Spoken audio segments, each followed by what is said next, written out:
Welcome, everyone. Let's just give it a few seconds here for everyone to join in, and we will get started shortly. Thank you very much for your patience.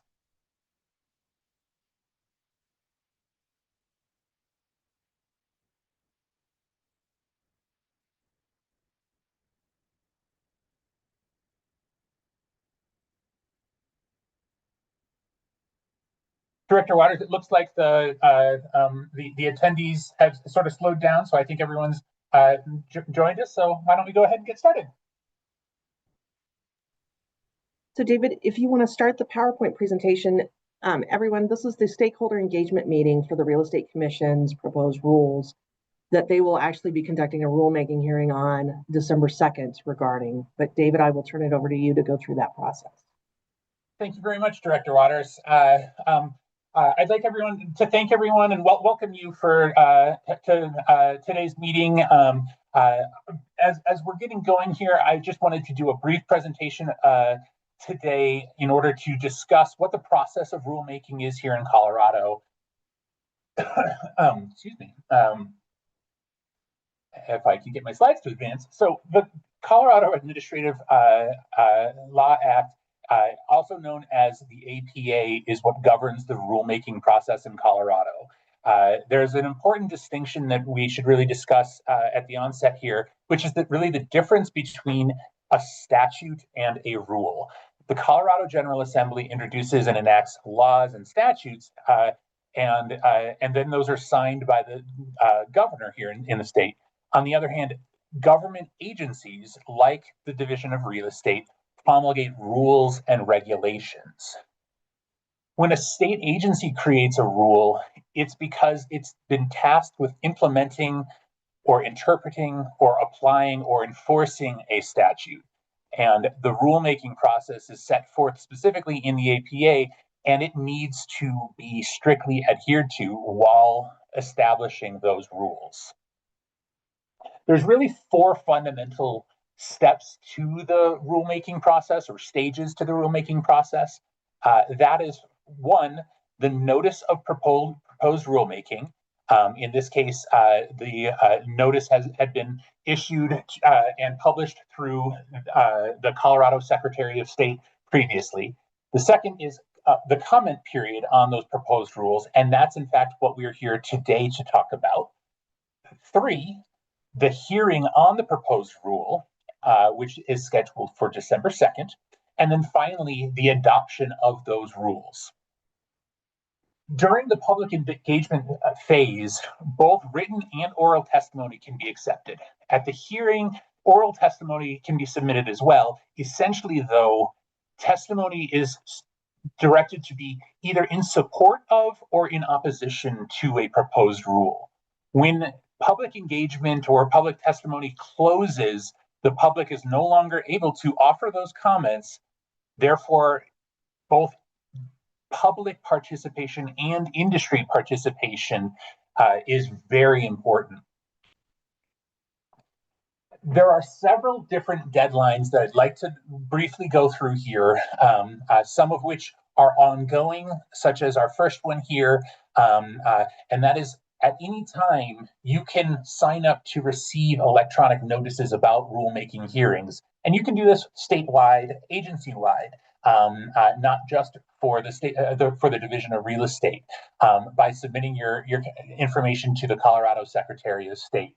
Then the division then has the ability to, on behalf of the board, file proposed rulemaking, and you will receive those types of notifications. It will be published in the for public notice in the Colorado Register, and then within 5 days of that publication in the Colorado Register, an interested party does have the capacity to request a cost-benefit analysis. Then more than 15 days before the hearing, an interested party can also request a regulatory analysis. Continuing on, if a cost-benefit analysis was requested, the CBA should be posted on the division's website at least 10 days before the hearing. If a regulatory analysis is requested, it should be completed and made available at least 5 days prior to the hearing. Public comments can be accepted, again, whether orally or in writing, up until the time of that hearing.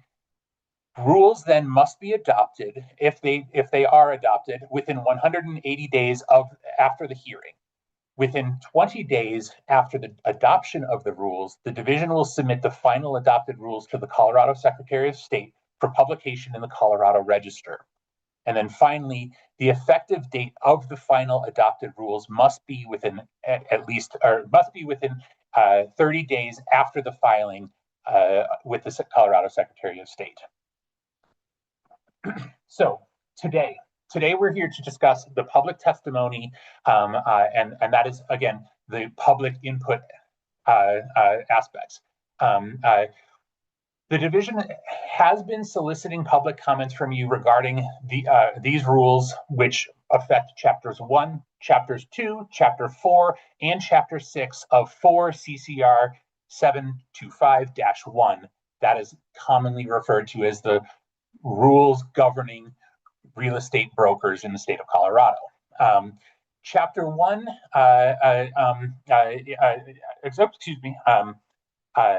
the rulemaking will be held on December 2nd at 9 a.m. That will be held via webinar. And on our slide here, there is a link to that registration.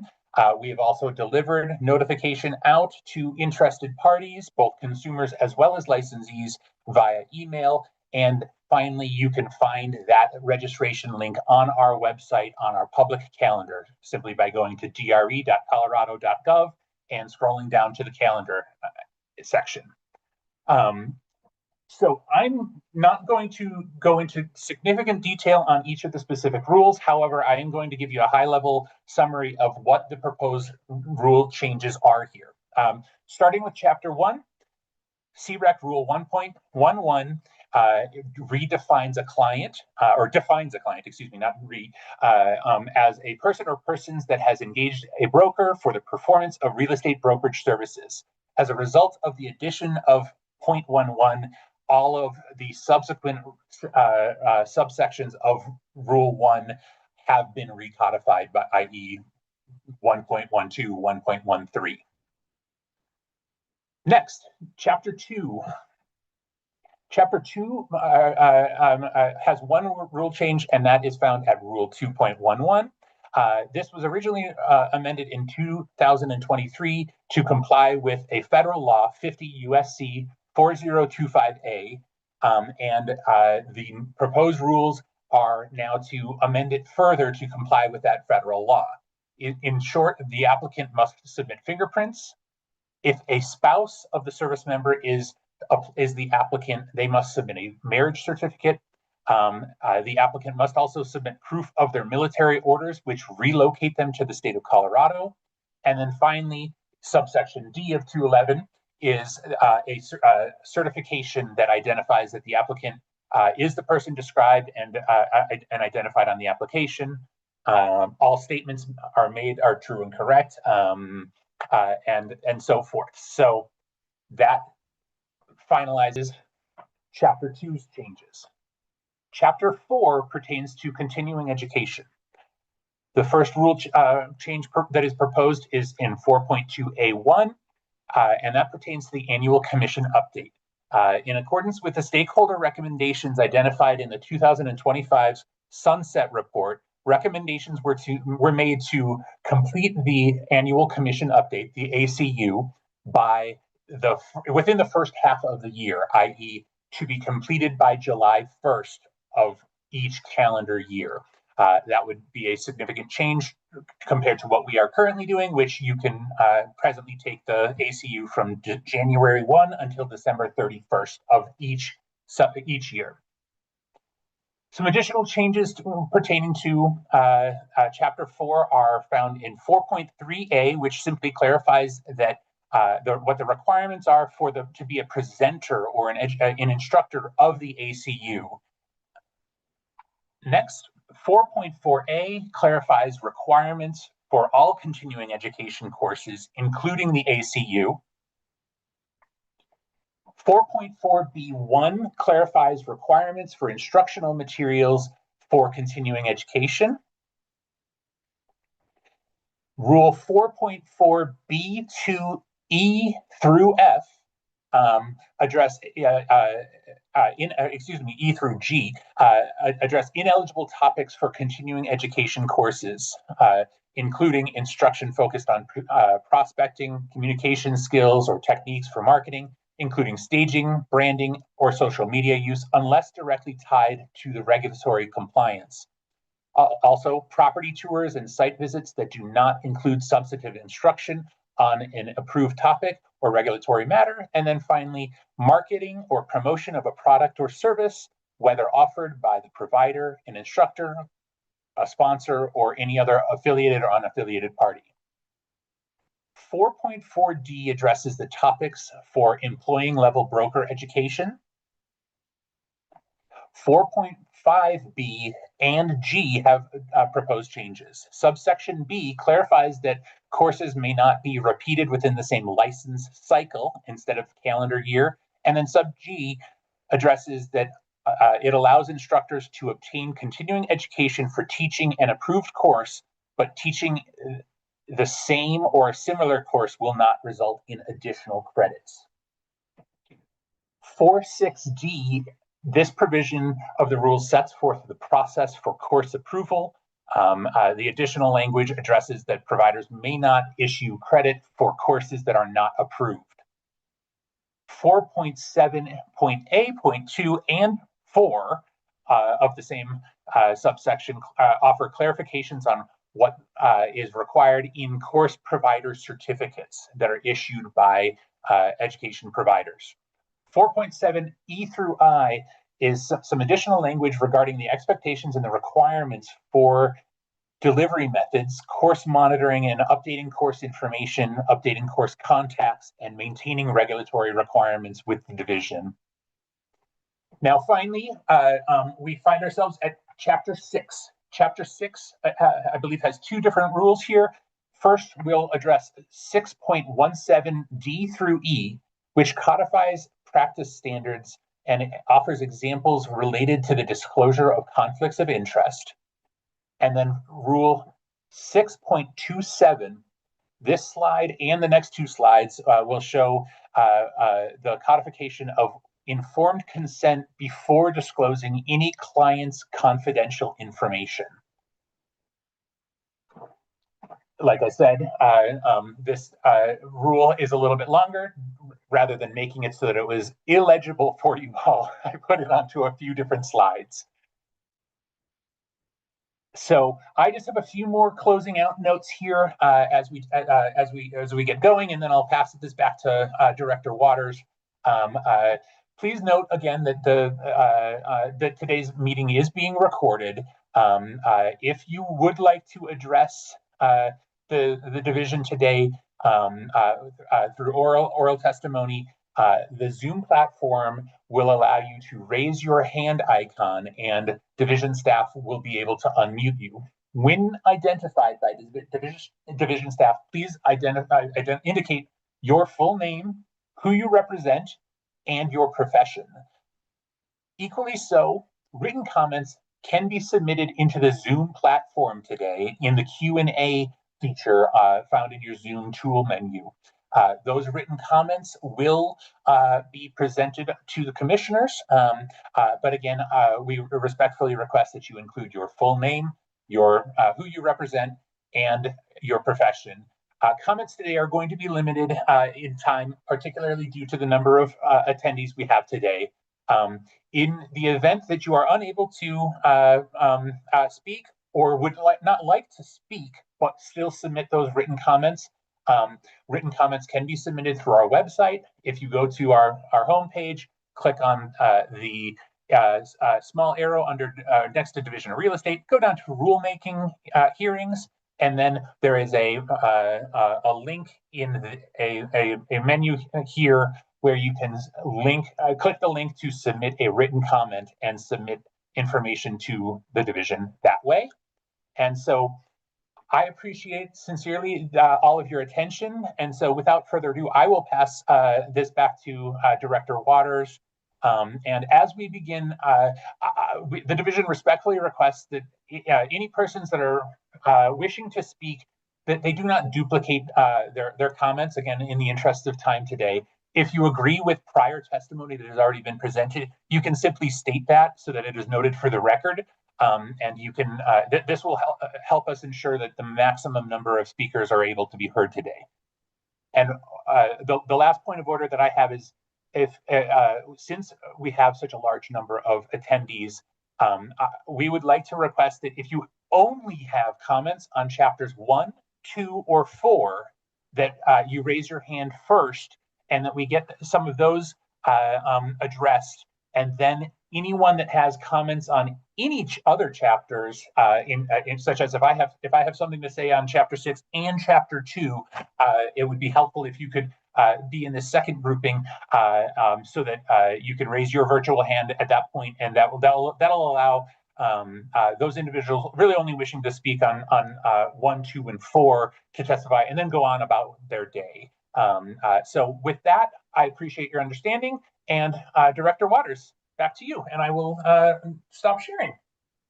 So I just wanted to share some background really quickly about why the proposed changes to Chapter 6 rules are being presented to the Real Estate Commission, along with the definition of a client. So in 2019, the Real Estate Commission began seeing complaints against employing brokers who were misusing the confidential information that their broker associates had shared with them for purposes of supervision. The employing brokers were either using it for their own benefit or for the benefit of their clients. We started to see these complaints. The Real Estate Commission started making disciplinary decisions against those brokers, and that has continued since 2019. In 2023, we had began working with a group of stakeholders to revise certain commission rules, one of which was 6.3G, which speaks to supervision. And we were trying to address some of the conflicts of interest that we were seeing with the confidential information that was being provided with the employing brokers and how they were managing it.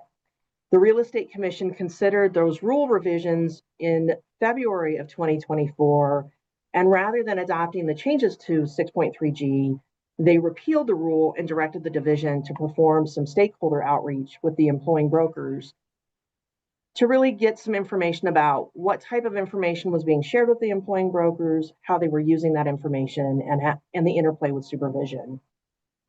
We sent out a survey with a variety of questions to all of the employing brokers in the state. There's roughly 4,800 of them. We got kind of mixed feedback. Some employing brokers do not receive confidential information from their broker associates. Others do. Some don't feel that it's necessary in order to provide supervision. Others did feel that it was necessary. As we were evaluating the survey comments, the division took over the drafting of the contracts. And this year was the year that we were looking at the listing contract. And 5.3 in the listing contract had a blanket waiver. It was a one-sentence line that basically said that that client was waiving their informed consent so that the broker could share confidential information with their employing broker for purposes of supervision. The license law requires that brokers get their clients' informed consent before they can share confidential information with anyone. We were concerned that a one-sentence blanket waiver, whether that was legally sufficient. So we sought legal advice from our attorneys, which is the Office of the Attorney General. And I'm not going to share their legal advice with you because it is protected by attorney-client privilege, but I will let you know the gist of the legal advice was that a one-line sentence blanket waiver was legally insufficient for obtaining a client's informed consent. Additionally, that provision in the listing contract would not be enforceable. So we have two concerns. One is we are a consumer protection agency. We're concerned about protecting confidential information of those consumers.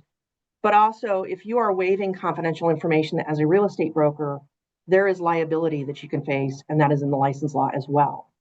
So we have been working with the Attorney General's office. We've also worked with the Real Estate Commission to try to get position statements drafted, forms changes adopted, and then now we are finally looking at the promulgation of regulations to really kind of put all of this together to ensure that consumers' confidential information is adequately protected and you're not engaged in practices that set you up for potential personal liability depending on what the situation is. So that is the background behind why you are seeing proposed changes to the Chapter 6 rules.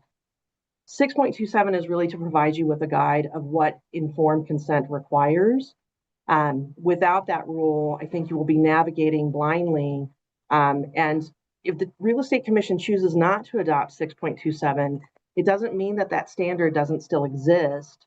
What it amounts to is when we are investigating complaints, that is an additional thing that the Real Estate Commission can start to consider as far as rendering discipline. So with that, I will turn it over to David so that we can start the process of collecting feedback from all of you. And like he said, please, if you've got comments about Chapter 1, 2, or 4, please do those first, because I think a bulk of everybody is here to testify about Chapter 6. Thank you, Director Waters. So everyone, I'm pulling up a timer here just so that we can track things. But I am seeing one hand at the current time. Gerald, I've selected you to allow you to talk. If you can unmute yourself, please feel free to address the division. So you went through this fast, and I don't write that fast, but in 4.7, you said that you can only use one course per cycle for credit.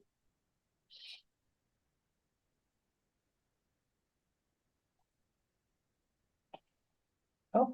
My question is, I take the ethics course every year, so that's only going to count once instead of 3 times? If a course is issued a different approval number each time, then that would not be an issue. That would be, if a course is updated and changed, then that would not apply in this situation. Okay, thank you very much. Of course. Thank you, Gerald. John, I've asked you to unmute if you can. Hi, thank you very much. So I'm commenting right now on section, the proposed change to 4.4A4. I'm against all, I think that change needs to be adjusted. We all know that engagement is the key to good education. And I teach a class, let me give you an example, on drafting better additional provisions. And I start the class, it's typically a 3-hour class with some theory. And then we take a break. And then we come back and I give the students drafting exercises and they email me their solutions and I anonymize their solutions and paste them and use screen share in a Zoom environment. And they learn from their mistakes or how to do things better, and students learn from what other students have done well and what other students have done poorly. And your proposed changes will nix that kind of class. Now that's a theoretical example because that class hasn't been nixed yet. But then another class that I teach is a class on negotiations. And in that class, we spend the first hour talking about negotiation theory. And then we watch videos that I have recorded with my colleague, Jordan May, where we're negotiating things. And first video, I'm doing things at least poorly. And then in the next video, I'm doing things better. And we show those videos and get student engagement. What is this person doing well? How could they do it better? Then we watch examples of how they could do it better. And that class has been rejected for continuing education. What's the solution? The solution, my first choice is not merely to nix the proposed change to 5.4A4, but it is to reverse it. Things like quizzes, things like question and answer, things like class participation promote engagement, and that should be something for which students can get credit. My second choice, if you don't like my first idea, is just to omit the changes. And then in general, what I would like to say is that in the Zoom era, it's never been easier for the division to audit classes, and periodically it does. And it's also never been easier to poll students about whether they think it was a worthwhile experience. And I encourage the division to bring rigor to education by using those kind of performance monitoring rather than focusing on what's presented initially for the class, because after all, what counts is the execution of the class, not what's submitted to the division on paper. Thank you. Thank you, Mr. Goodman. I apologize. I had my clock a little bit off there. Mr. Gillum, John Gillum, I've asked you to unmute. Thank you. Thank you. I have a few different comments regarding Chapter 4. I am in support of the ACU being required by July 1st. That's something that I think a lot of us would be in support of as educators. As long as we can put a system in place to educate the educators and providers, that has to be the case. That's going to be a communication issue that I think we might have issues with. In relation to 4.4, when it comes to the engagement of active learning techniques or breakout groups, things like that, it's bothered me that the Association of Real Estate License Law Officials, ARELO, has adopted for many years higher standards of adult learning practices that do include those types of activities. They actually say that your learning objectives should include Bloom's taxonomy and should have a higher level of active learning techniques. It's a standard that we practice and teach through both the Real Estate Educator Association and through CDI practices. So I'm a little disappointed here that we're actually going to double down on taking some of those away and not allow us to do things that have been proven to actually engage and get higher levels of student engagement and understanding and knowledge. In 4.5.b, I am highly opposed to not allowing the same class more than once in the license cycle, because I have a lot of people where we have minor changes to contracts, and even if there's no change to a contract, every contract class has a slightly different conversation. And I think if we're professing that competence is an expectation in the state of Colorado, then if a student wants to take a contract class, or maybe we need to establish different levels of types of classes, elective versus core or something else like that, like we see adopted in a lot of states, so that they have the opportunity with those types of classes that they can get credit for that on an annual basis, because I think it's pertinent, especially in a lot of areas where they don't have the opportunity for a lot of other education. I would rather they take a contract class or a due diligence class or disclosure class or relationships class, every single year, versus filling it in with a class that is tertiary to what we need to do for the protection of the public. And the other one was, as far as the qualifier of educators, I do believe that we need to raise the standard. I think that in the past, I've heard that Colorado is almost appreciative of the fact that we are regulatory light when it comes to approving real estate instructors. And as an instructor who has to go in and clean up a lot of conversations when people that do not have transaction specific or industry specific education are teaching courses like the ACU or a contract class, it is frustrating to find out that an entire region of people has been instructed by a title company, lender, outside entity that has no direct knowledge or experience in those areas. I'm not sure about, having to be licensed in the state, although there is a direct correlation to that. I do see that. But at least having a deeper understanding of how those things play out. Just like I would not want to go out and teach a mortgage class for mortgage brokers for their C. I'm not qualified for that. So we should hold the same standards on our side. That's it. Thank you. My time's up. Thank you, John. We have one more hand at the current time. Rebecca, I've asked to unmute you. Good afternoon, everyone. My name is Rebecca Piltingsrud, and I'm with the CE Shop, and we are an education provider. Thanks for the opportunity to comment today. I'm here to request one key revision, and that the division recognizes discussions, activities, quizzes, and exams, and Q&A as creditable instructional time in all delivery formats. This isn't a new idea. It reflects many years of adult learning research, longstanding higher education standards, established CE practices in other regulated professions, as well as the Association of Real Estate Licensing Law Officials, or ARELO, distance ed standards that the division is already a participant in. Here's why this matters. So adults don't learn the same way children do. Research shows that adult learners bring prior experience, and they need clear relevance and learn best when they can interact, when they can discuss, solve problems, ask questions, and apply concepts. So excluding these elements would eliminate the very strategies that make adult learning work.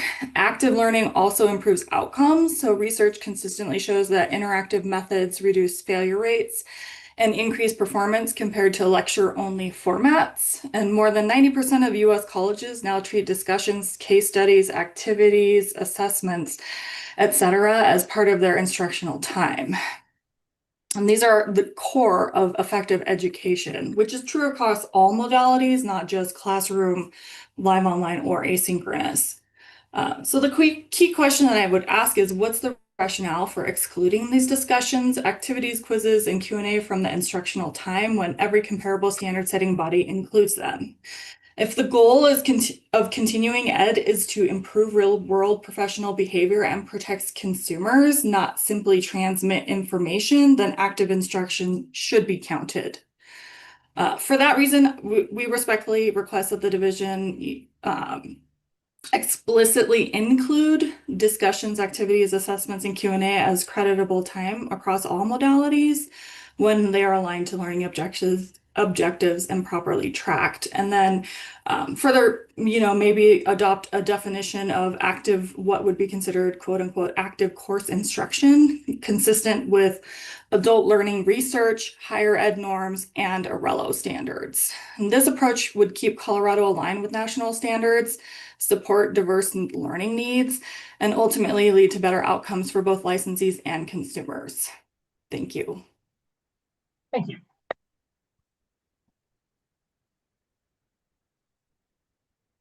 A few more hands. Amy, I have asked to unmute you. Thank you, David. Amy Aschenbrenner, Bolo Realtors. I just have a quick question, just to reiterate. 4.5B, no course may be repeated. I did understand your answer to that question in relation to the certificate number. However, we can apply for renewal of a CE credit, let's say halfway through the year, get a new certificate, and then that can be used again the following 3 years. But let's say a licensee takes that particular class, but they take it prior to or prior to that number being reissued on a new certificate. Does that make sense? So we have a 3-year cycle on our CE credits, correct? Correct. So if that licensee takes that class the first and second year, even the third year, prior to us renewing the certificate, do all 3 of those classes count?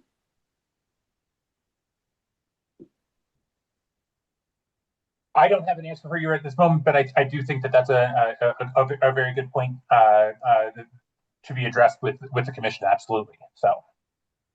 Thank you, David. Absolutely. Thank you.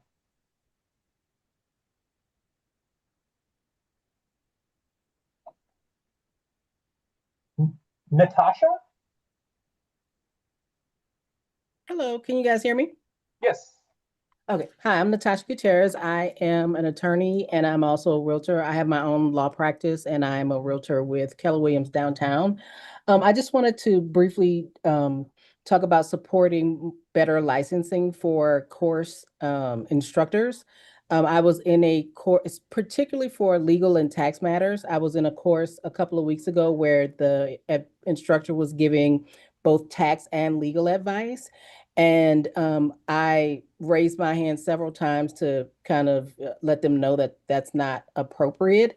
I reviewed his credentials. He does not have a tax license. I mean, he's not a CPA rather, or an attorney. And I think particularly with the advice was being given in that course, which was to provide clients with tax and legal advice. I think that it would be harmful to not only the brokers, but also to the general public, because we have a very tenuous relationship with real estate professionals being allowed to give limited legal advice. But if they are being instructed by their CE instructors to provide legal and tax advice, they're being given bad advice, frankly.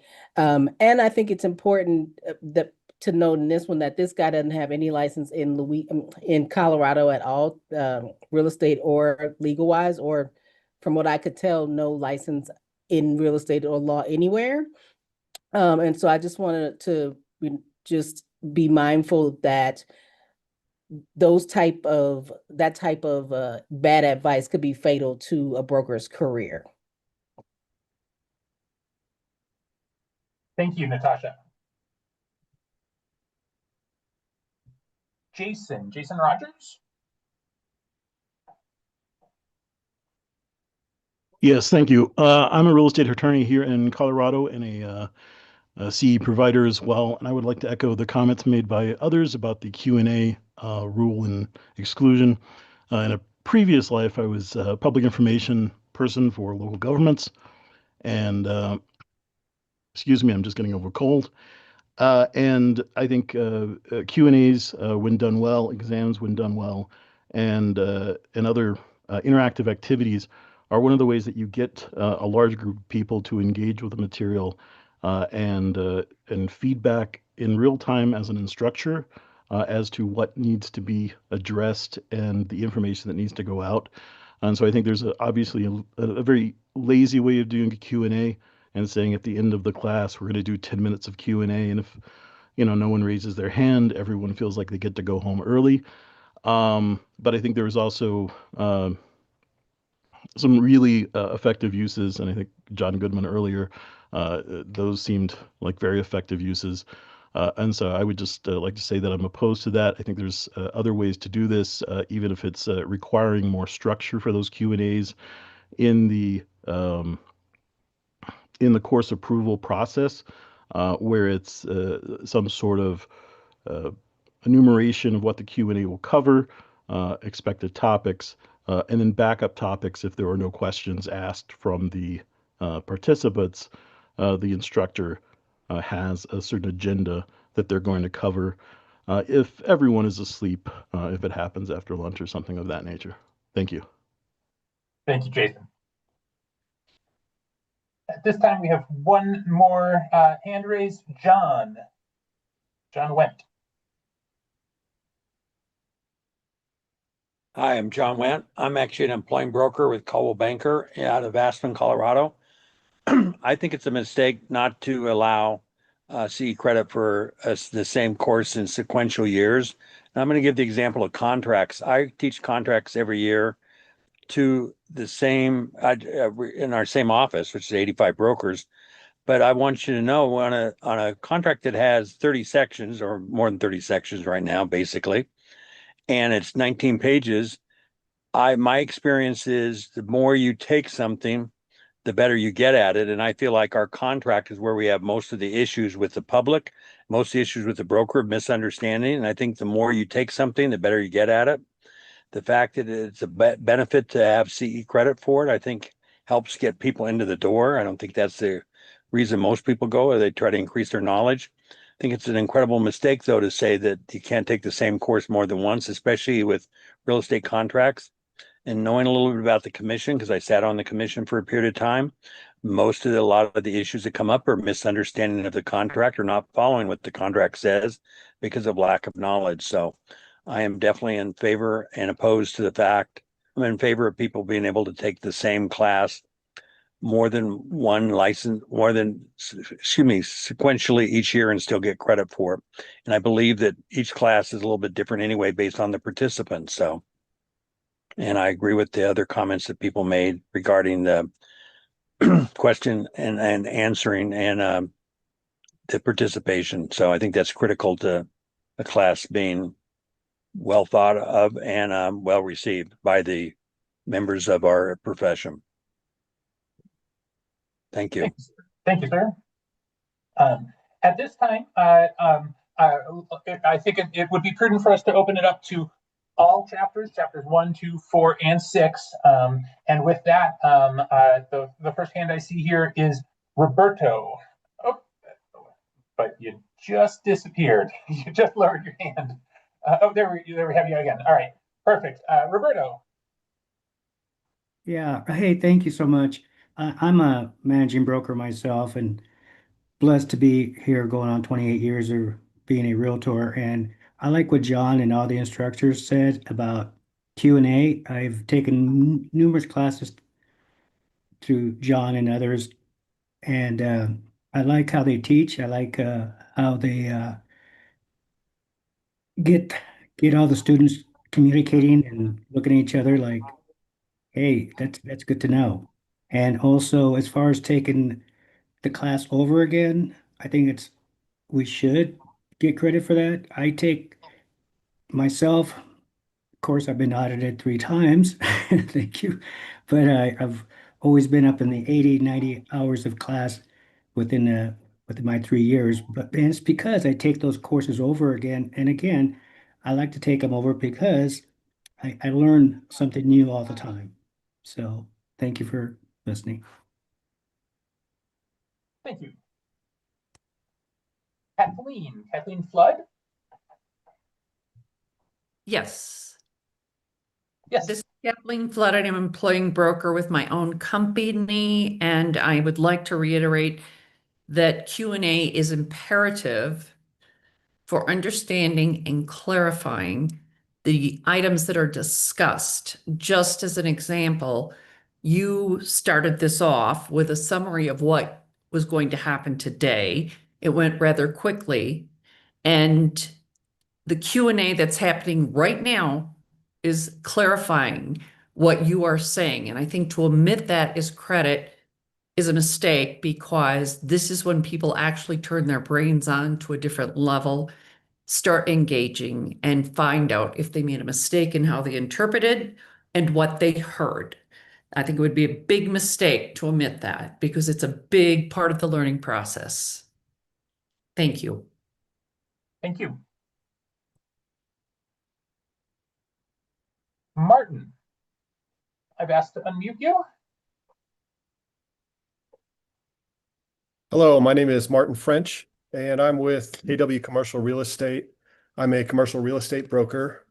I'm speaking against rules, the proposed change to Rule 6.27. I appreciate the reasons for this, for removing 5.3. It's not legally enforceable. This is going to protect both us and the consumers because it doesn't go far enough. However, the reason I speak against is that there hasn't been anything sufficiently provided, any replacement language or a separate form, and I think we'll hear, hundreds of others probably on this call, hopefully adding to mine what I leave out, but without any like a separate form. It's requiring brokers to use their own consent language, and it's definitely, I mean, it's violating Conway Bogue. Brokers can't create custom legal documents. Rule F2, we can't add to a contract. The general prohibition that we can't practice law. This puts us in a really awkward pickle. We're stuck between second and third base, and we're about to be thrown out if we slide into second or into third. We need to obtain consent, and Rule 6.27 is telling us how to do this. We appreciate the instructions, but we're not licensed as lawyers.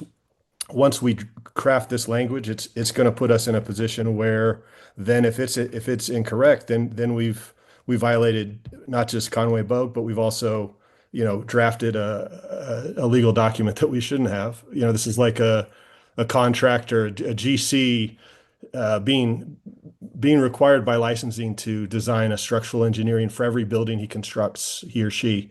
Only a licensed engineer can do that, but he's going to get his contractor's license revoked both by designing it himself, and then if he doesn't do the required engineering right, then the building's also going to fail. This is an awkward situation. I can't think of any solutions at this point, but I feel like it's a great start to recognize that this is legally unenforceable. It doesn't go far enough. Great, but this language needs to be crafted by the commission, not by brokers. Unless you want us to go to law school, and in that case, hopefully we would just have to get 7% of the credits out of 85, just like the 12 to 168. So anyhow, thank you for your time. Thank you. Keith.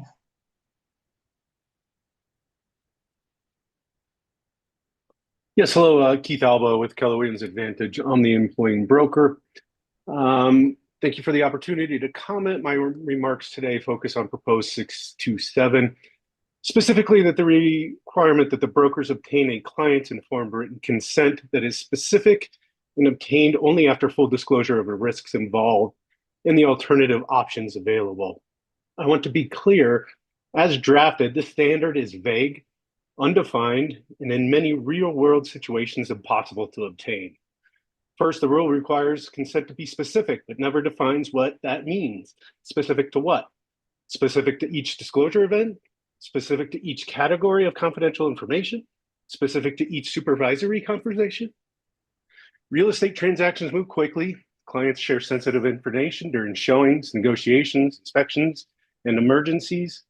Stopping a transaction to obtain a specific informed written consent before a designated broker can even consult with their employing broker is unworkable. This requirement will cause brokers to avoid supervision, exactly the opposite of what the commission wants. Second, the rule requires full disclosure of risks involved, but the rule does not identify what those risks are. A broker cannot list or explain every conceivable risk associated with sharing confidential information with an employing broker. Without definition, this phrase becomes a moving target. A standard that no one can understand is a standard no one can comply with. Third, the rule requires brokers to explain alternative options available, but no alternatives are identified, and realistic alternatives do not meaningfully exist. What would those be? Switching brokerages mid-transaction so supervision can occur, having the employing broker co-list every property, referring the client out because supervision is needed but consent is withheld. These are not practical, not consumer friendly, and not viable. Brokers cannot be required to disclose options that aren't real. The combined effect of these three requirements, specificity, undefined risks, and non-consent alternatives, makes supervision legally risky and practically impossible.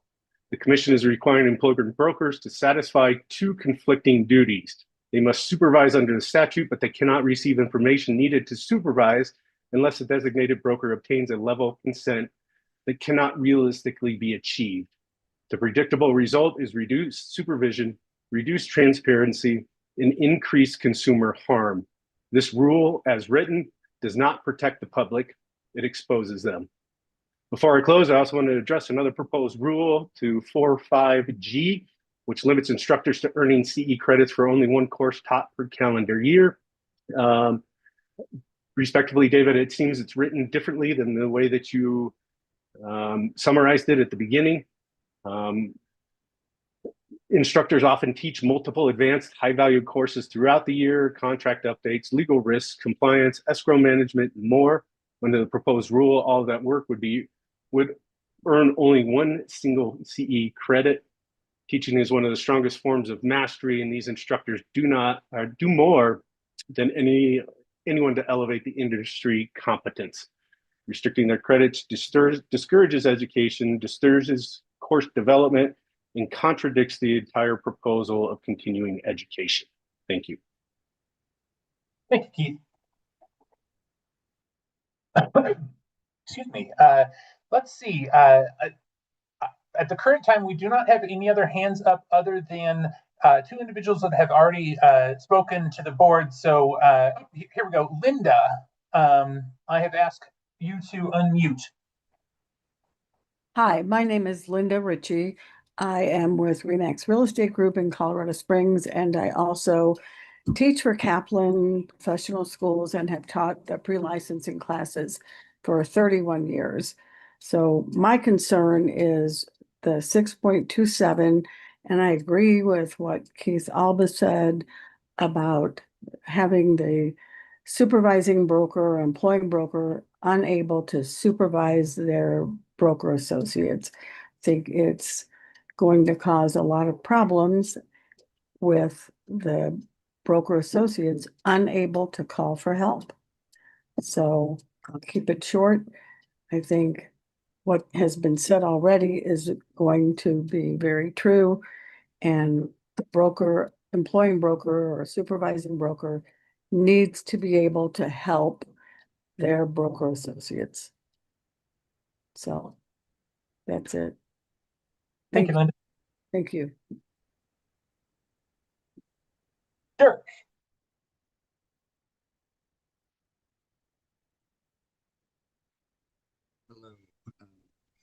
Derek Herberman, I'm the employing broker for Kentwood Real Estate. I think I unmuted correctly. Can you hear me? Okay. Yeah, I echo what the prior couple managing brokers or employing brokers said, and Keith Alba. And I am opposed to the change to Rule 6.27. The main thing that I just want to focus on, in addition to what they said, is, the fact of the matter is somebody has to define what confidential information is or isn't. And we're putting that responsibility on an agent to determine that in a conversation with a client. That's one thing. So the client doesn't designate something as confidential, and they're going to have to determine whether it was or wasn't. So that's one instance that we're going to have to face. And the other one, when the client actually designates something as confidential, that's not confidential, right? Or is said in confidence. At what point are they to determine whether that's something to be shared or not? And how are they going to determine that on their own? Because we've now created a rift between their supervisor and them to decide how to proceed in the best interest of the client and the transaction. And this is 100% at odds with the way the situation is set up. It's an agency relationship with the managing broker, and we are involved in a lot of tricky situations where we collectively come up with the best solution and the best solution for our client. And anything that puts that onus on the agent to determine in real time whether they can seek advice or not is contrary to our industry as a whole. So I just fail to see how, especially as drafted, this is going to be helpful at all. And there are situations where something may be said in confidence, which is going to be harm another party, right? And how is that information going to be navigated? How are we going to navigate removing ourselves from that client without the help of the employing broker in situations where we don't feel comfortable in proceeding with somebody who's not being honest, right? Which is one of the carve-outs. So I just feel it's way too tricky for somebody in that position to make that real-time determination, and will have great harm to our industry. Thank you, Dirk. David Vincent. Okay. Yeah, David Vincent, WK Real Estate, Boulder. I'm a broker associate. I'm not a managing broker. I, of course, want to echo the comment so far on 6.2.7. Also a little confusion on the way Marcia described the issue leading to these changes. if a broker in communicating with his managing broker in a supervisory role, discloses information that the managing broker then goes and uses against that broker's client, or it somehow harms the consumer with that information. I'm having trouble imagining what that situation would be specifically, but when I hear that description and that it's happening, and that's the reason for this rule change, it makes me think that this is really more of a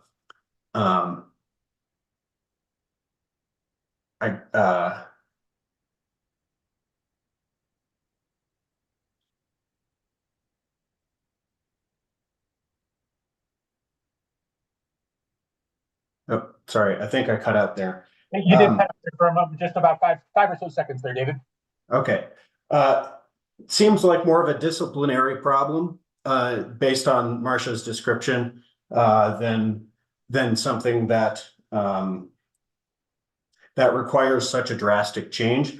I also regarding Marcia's comments that 5.3 of the listing contract is not adequate to legally for a consumer to legally give that consent. Well, how about we'll put it to a forms committee and think about strengthening the language or changing the language in 5.3 rather than fundamentally altering the way that we go to our managing brokers for help and consent and supervision. Thank you. Summer, I've asked you to unmute. Hi there, Summer Berg, Engel and Volker's Aspen managing broker and longtime licensed attorney.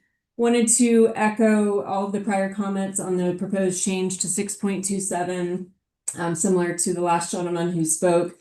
This seems like a overreaction of a few bad actors, and it seems the problem definitely needs to be addressed. I don't know if this rule change and the way it's proposed and in the hastiness is the best way to do it. I would ask at the very least that the commission, you guys provide more time for industry feedback and postpone this a little bit longer so that maybe we can all talk and figure out a better way to address the problem. That's it. Thanks, Summer. Adriana. This is Adriana Deanda with Pinion Real Estate Group in Salida, Colorado.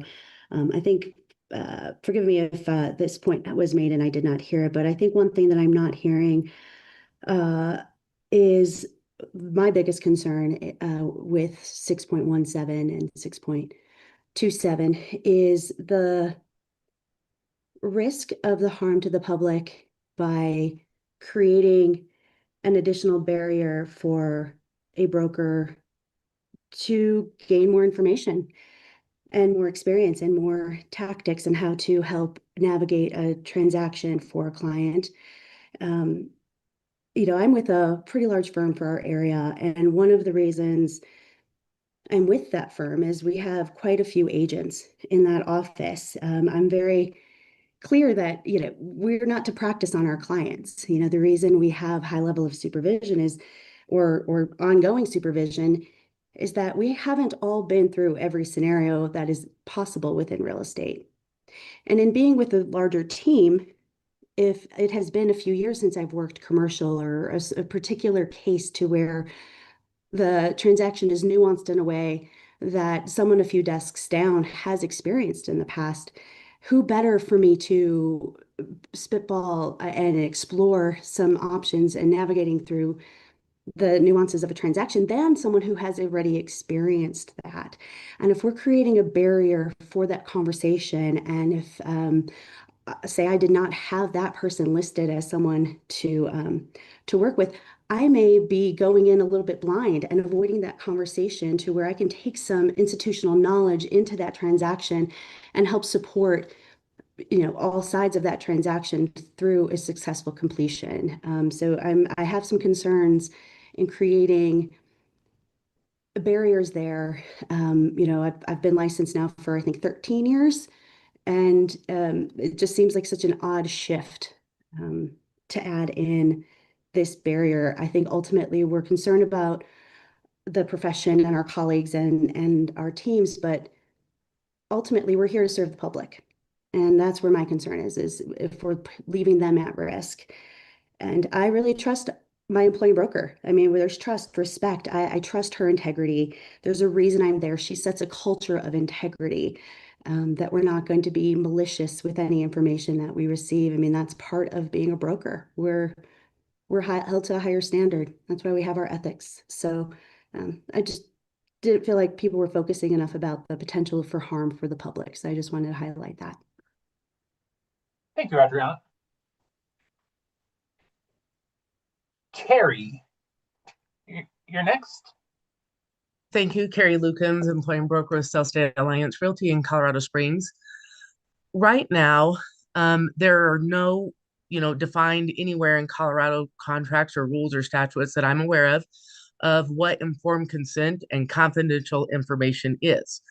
Without this definition, it creates incredible ambiguity, and it is a direct conflict with our existing requirements that we have to abide by.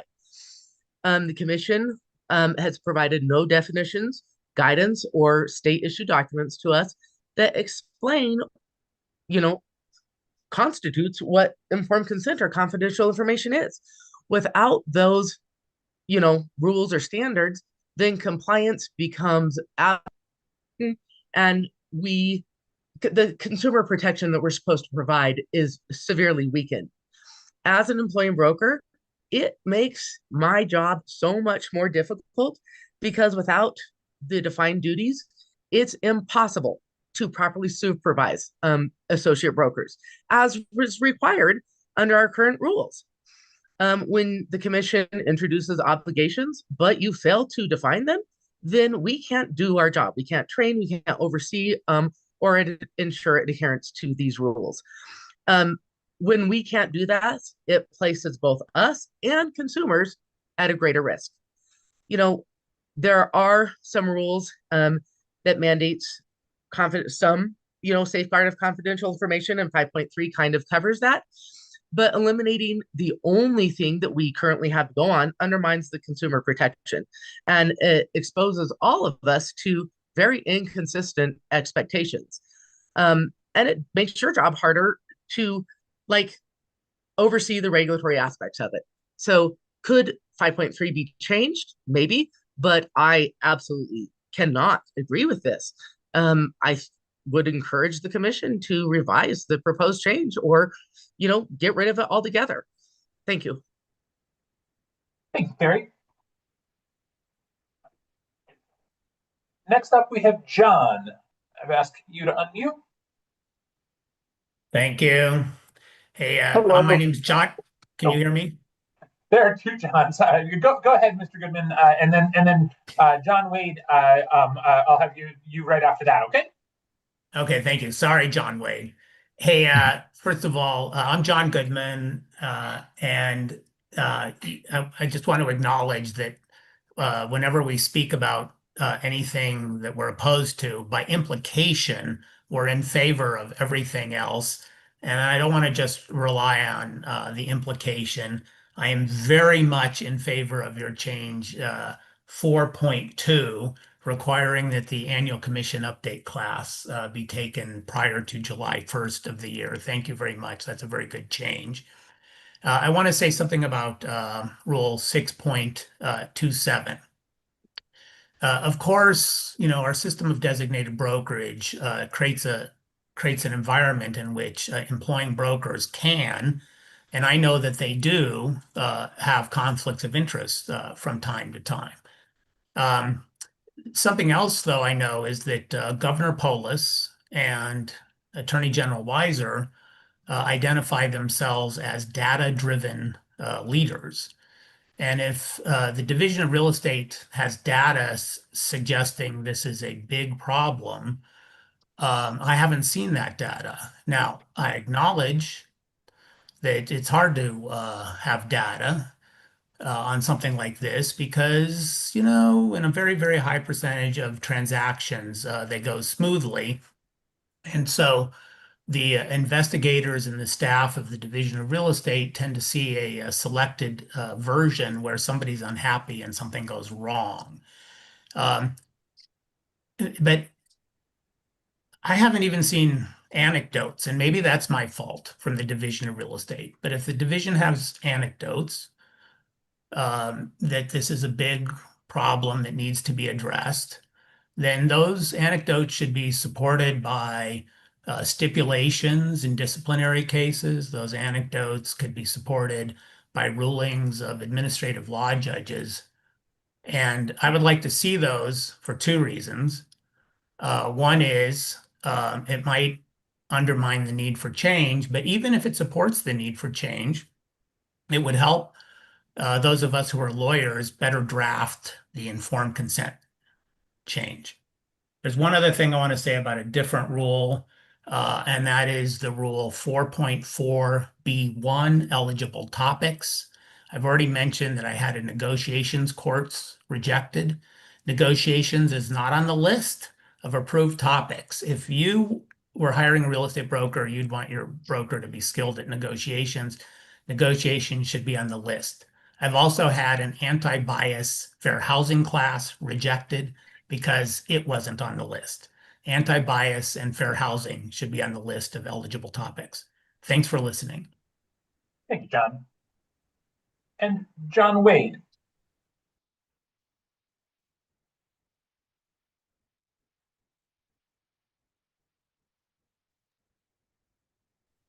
Thank you so much. This is John Wade, the Steamboat Group in Steamboat Springs. In regards to Rule 6.27, I'm sad to hear that some have taken advantage of confidential info. But if we look at the big picture, this can be addressed by enforcement and managing broker education without sacrificing all the value that a good managing broker can add in helping our brokers give the best possible insights and solutions to help their clients make the best decisions. The times that we save clients stress and harm by sharing our experience and insights to help their clients make better decisions and avoid consequences of mistakes have to vastly outnumber any times that managing brokers act inappropriately. And if that managing broker acts inappropriately, I'd support really strong penalties. Just up those penalties and educate us so that as a group, we can act to the highest possible standard. I think probably 98% of the time that's already the case, but let's get that to 100. Thank you. Thank you, John. Stacy, I've asked you to unmute. Can you hear me okay? Yes, Stacy, thank you. This is Stacy Lenner. I'm managing broker at Your Neighborhood Realty in Woodland Park, Colorado. And these changes, I'd like to speak in opposition of 6.27. These changes significantly and painfully limit the employing or responsible broker from providing required levels of supervision, whether those required levels are a high level or a reasonable level. One of the options given is to redact a contract by that associate broker, and the employing broker is responsible for these contracts and ultimately own them, and now they are not fully visible. The employing broker cannot be responsible to the required degree that the commission states by the current rules if they cannot ascertain what's the priority of the consumer or client. We can't do what's best for the consumer / client if we don't know what their motivating factors are. And that information that's considered confidential should be available to that employing broker to protect the consumer. If there are individuals that abuse the use of the confidential information, that should be the primary focus, and they should have significant punishment, as opposed to changing what we are currently trying to do in terms of allowing a consumer to give us that confidential information. I feel that it's an extreme disservice to the consumer if we go this direction. If in fact we need to remove what's currently written because it's not robust enough, I'm strongly in favor of replacing that language with something more robust, but not doing what's issued in 6.27. Thank you. Thank you, Stacy. Let's see. Got Sandra. I've asked you to unmute.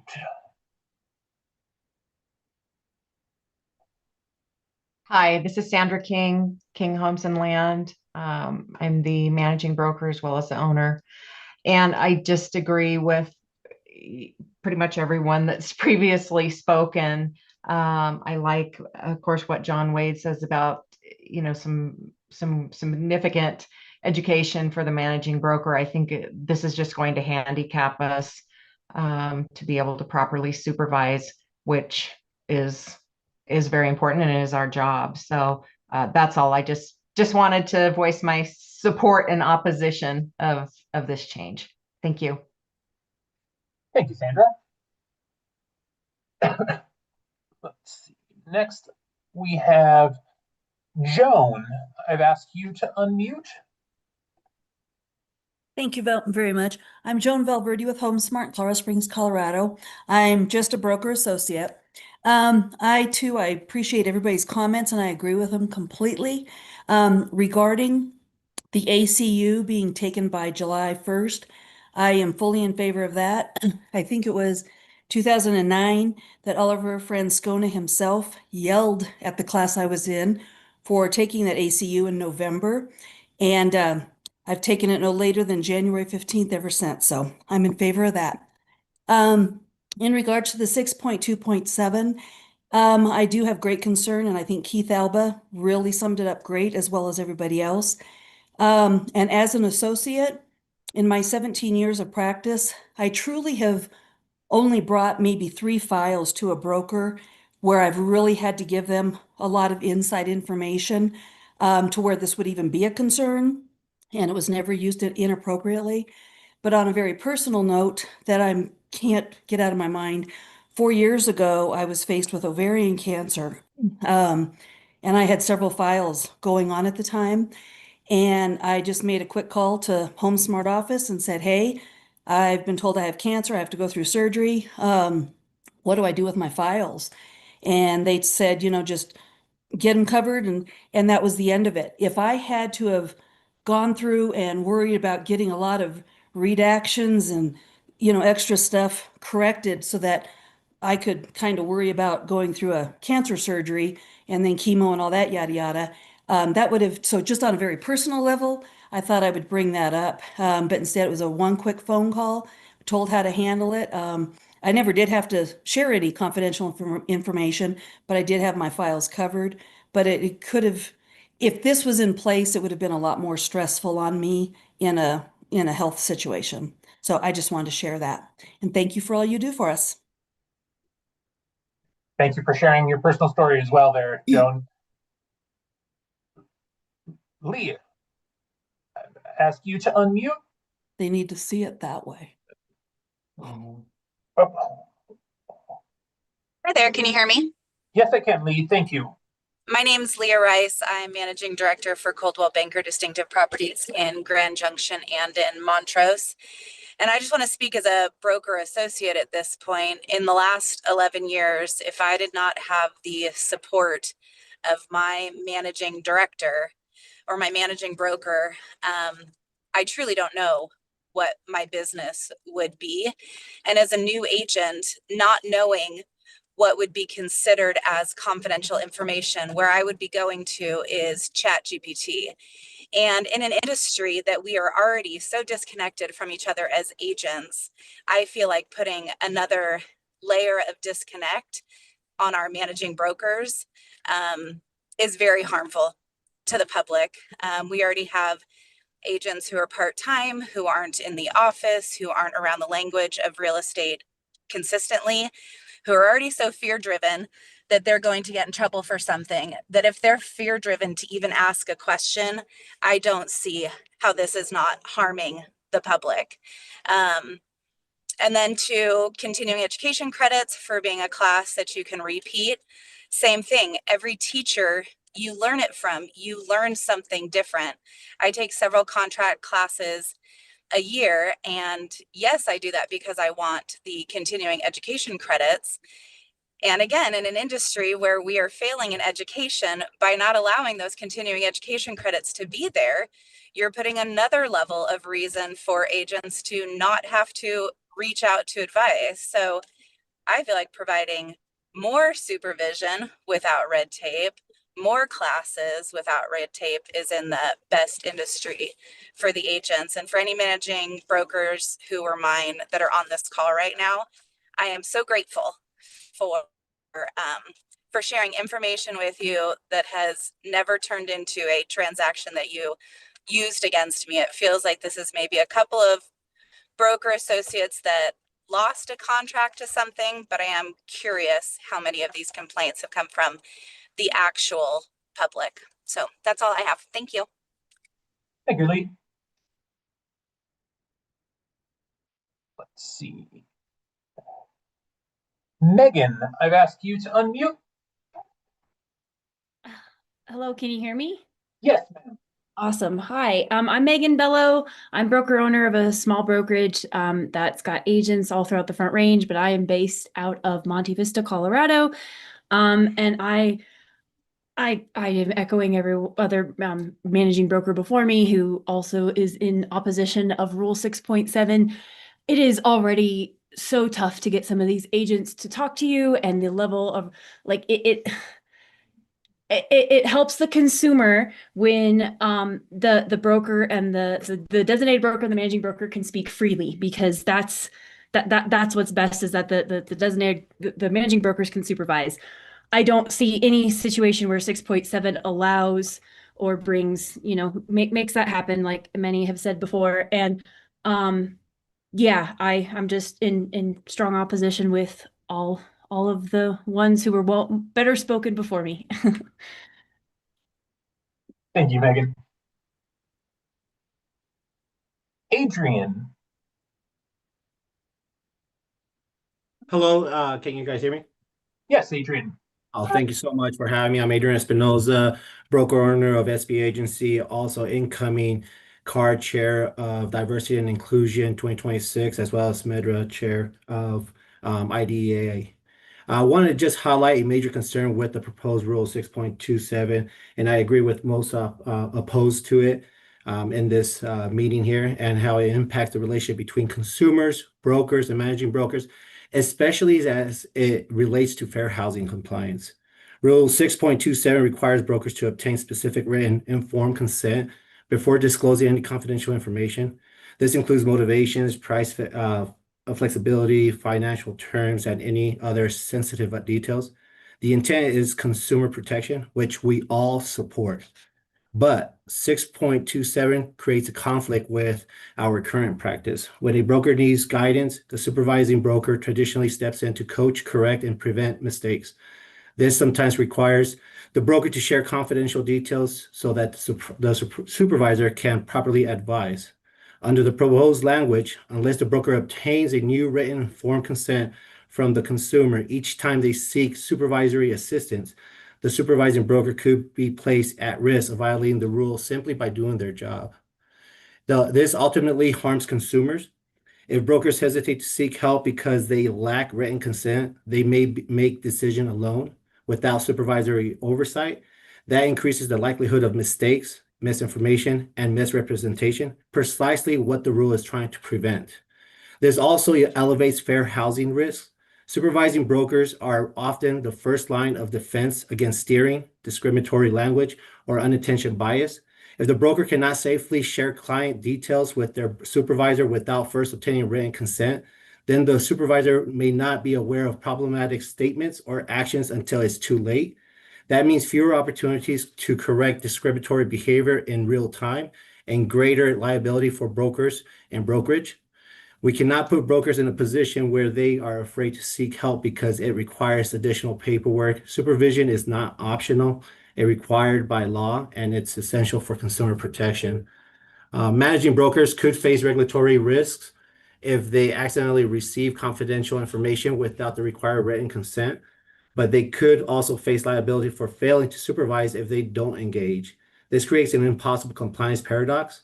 So to ensure consumer protection, maintain proper supervision, and safeguard fair housing compliance, we need clear language in 6.27 that allows brokers to disclose confidential information to their supervising brokers solely for the purpose of supervision and consistent with their existing contracts and longstanding industry practice. So I thank you guys for the time. Thank you for your comments, Adrian. Up next, we've got, scrolled the wrong way, I apologize. Mike, I have to ask you to unmute.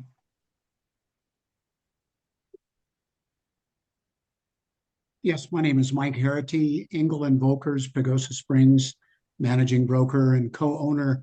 I just want to say I'm opposed to 6.2.7. The speakers ahead of me, specifically Adrian just before me, and John Goodman pointed out a number of points that I think are really relevant. The first one being the lack of anecdotal evidence indicating the extent and the depth of the proposed problem that 6.2.7 proposes to fix. I think that's the first stumbling block I have. And the second is, I think it creates more potential problems than whatever it might be attempting to solve, because it hasn't been defined how many instances there are of this and whether there are not existing disciplinary actions that could address this rather than create more problems for all the managing brokers and impede our ability to carry out our duties and create more liabilities going forward. And last, and I think Adrian touched on this really well, I would be concerned as managing broker about potential fair housing issues that would be brought up with 6.2.7. So I'm totally opposed to it. Thank you for listening. Thank you, Mike. Up next, we've got Maggie.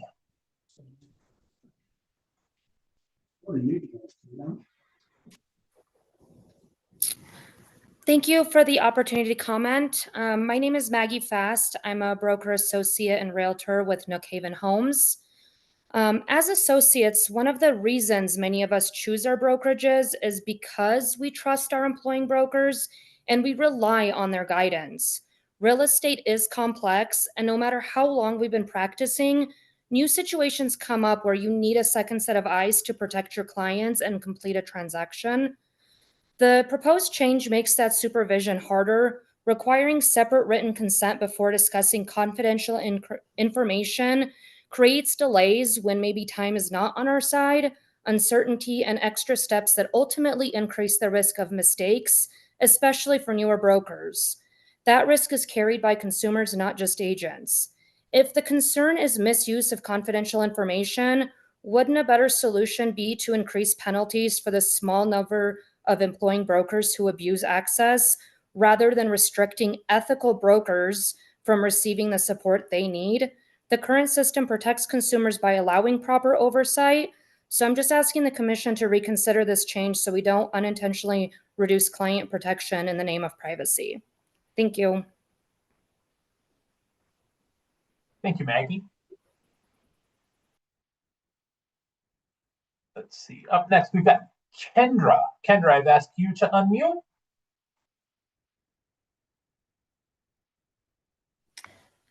Hi, this is Kendra Buck with West End Main Homes. I'm a broker associate in Denver. I have two prevailing concerns. The first is that it seems like the point of this change is to provide additional clarity and information, yet with the extremely vague language of the rule and the failure to provide an approved form and placing the onus for creating that on individual brokerages' legal teams, it's actually creating so much more muddiness and openness to liability issues. And secondly, the problem as described is managing brokers using confidential information unethically, which is already against the rules. So I'm not sure how making a rule change is going to prevent unethical brokers behaving unethically. Thank you. Thank you, Kendra.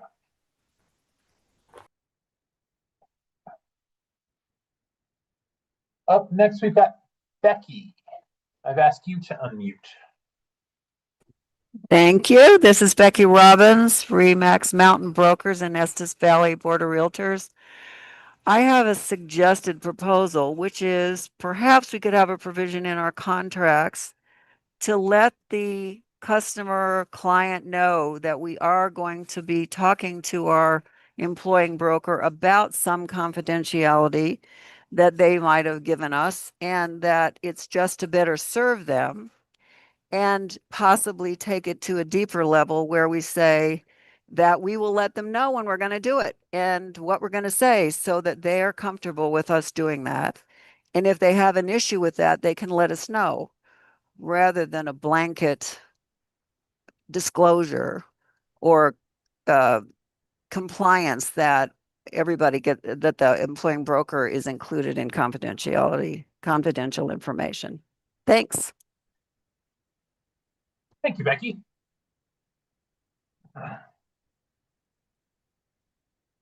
Jeff, I've asked you to unmute. Jeff.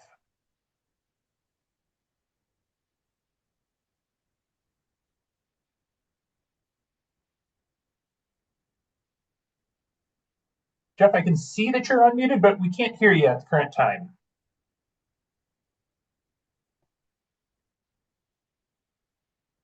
Can you hear me now? Yes, we can. Thank you. Hi, my name's Jeff Stallhut. I'm the Senior Sales Manager for Compass Colorado in the Denver Tech Center office.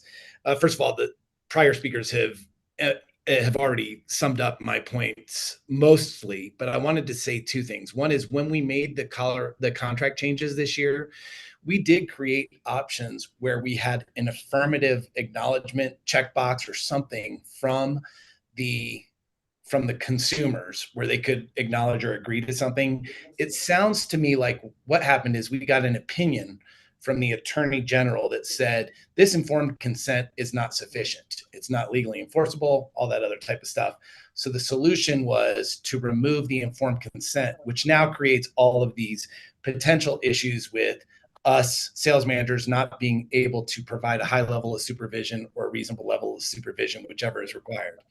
So I think that the solution is really to give us a proper informed consent that the consumer can opt into, so that we're not drafting as everybody else has suggested. So that's just my quick take. I do think that we have so many other speakers that have summarized a lot of my other concerns, including the fair housing. And then also to John Goodman's point, I'm in strong favor of Rule 4.2.8.1 that the ACU should be completed by July 1st. So that's all I have. Thanks, Jeff.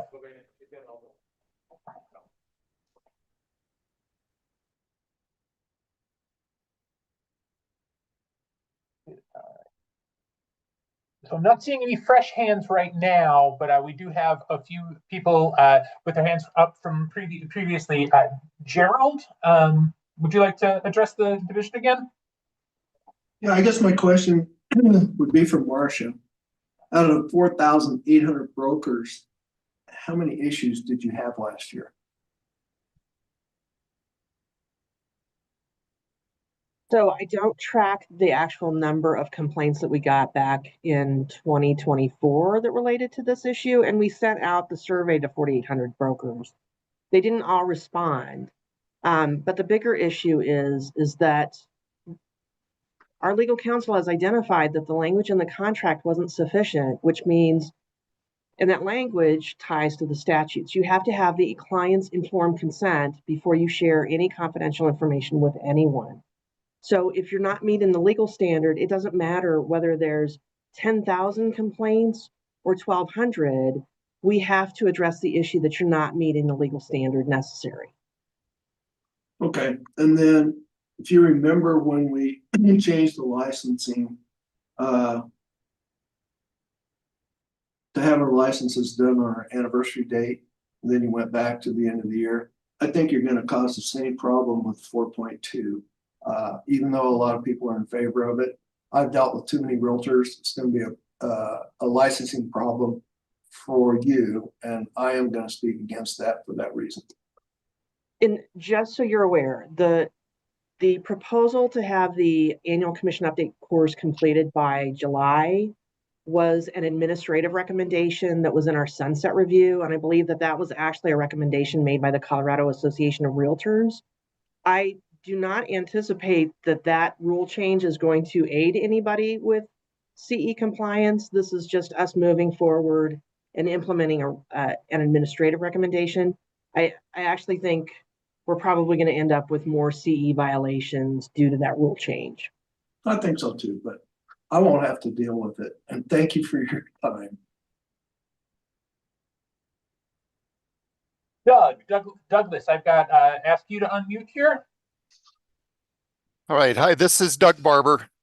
Oh, he's a friend of mine. Who said that? You can't prove that. So I've taught CE classes for, I don't know, 30, 35 years, whatever. I also have done hundreds of mediations in real estate cases and do a lot of litigation consulting stuff in real estate cases. And my take on this conflict of interest thing is we need more supervision, not less. I think this rule change is apt to lead to less supervision because associates aren't going to know whether or not they can go and talk to their broker about something.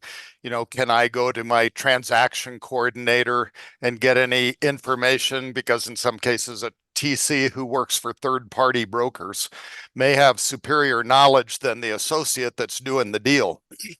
You know, do I need informed consent to go consult with an attorney about their case? This gets into our question, and Marcia made the comment that, you know, you can't share the information with anybody, but there's all kinds of people, you know, that we wind up having to share the information with sometimes during a transaction. So I am really opposed to this concept, unless the commission's going to come out with an approved form, which I know Marcia's dying to have. Okay, that was humor, Marcia. You can smile. And I just think it's going to be a real concern. You really need your associates instead to be encouraged to go to their supervisory broker to get help to protect the people. And it's got to be done. When people call me for help, they need it now. They don't need to go to the client when they're competing against multiple offers and go, I have to go get permission from my client to talk to my broker about this, and now we've lost out on the deal. Really bad idea to cut back on the stuff. Better to have good language right up front or a separate form explaining informed consent and specifying the things that a broker is allowed to share their information or the circumstances under which a broker is allowed to share it. I think that's a better way to go. More proactive. Thank you. Thank you, Douglas.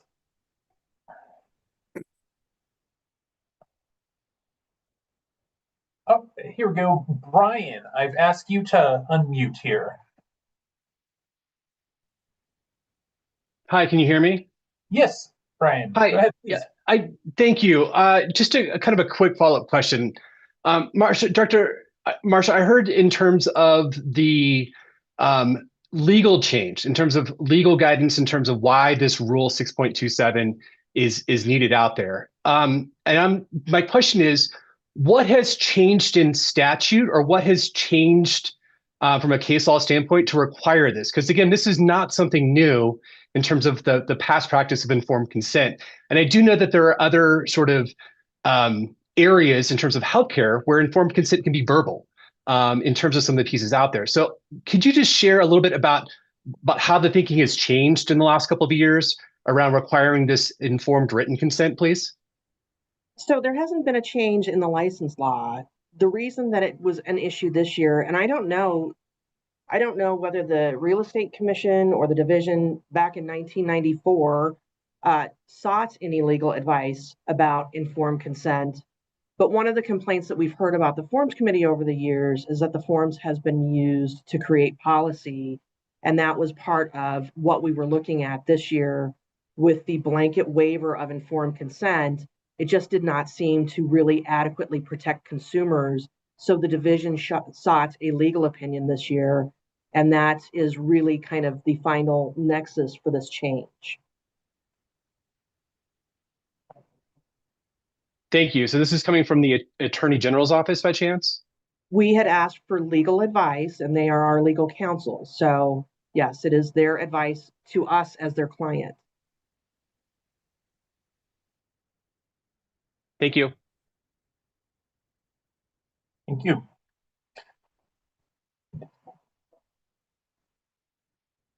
Kathleen, I see you've got your hand up in here. If you'd like to unmute. Yep. Yes, please. Can you hear me? Marcia, with all respect, I would ask that the Attorney General reconsider their opinion.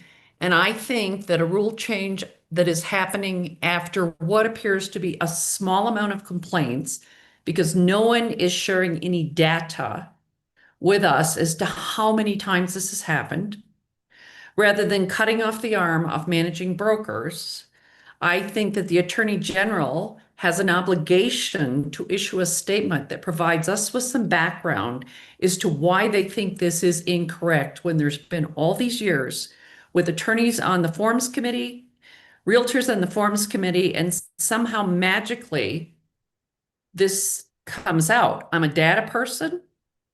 I don't know where this is coming from. There's been no real examples as to what has been shared and what egregious acts have taken place by these managing brokers, these supervising brokers.